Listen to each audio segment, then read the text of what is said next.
మానాని గాయాల మానాల హింసల ఎదకోత అనుభవించింది. నల్లమల్ల అడవి నొదిటిపై దిద్దిన రక్తాన్ని కండ్ల చూసింది.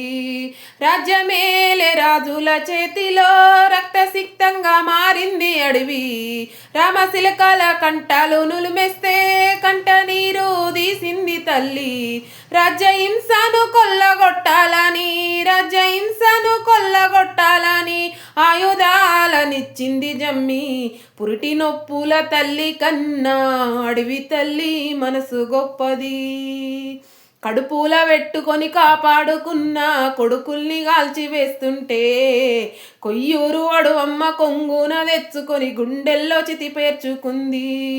బిడ్డలెందరో నేల కొరిగినా కడుపు కోత సంద్రమయ్యినా కంట నీరు నింగినంటినా రక్తపాతం ఎంత జరిగినా రాజులేని రాజ్యం వచ్చేదాకా రాజులేని రాజ్యం వచ్చేదాకా పోరుకు పురుడు వస్తానందో పురిటి నొప్పుల తల్లి కన్నా.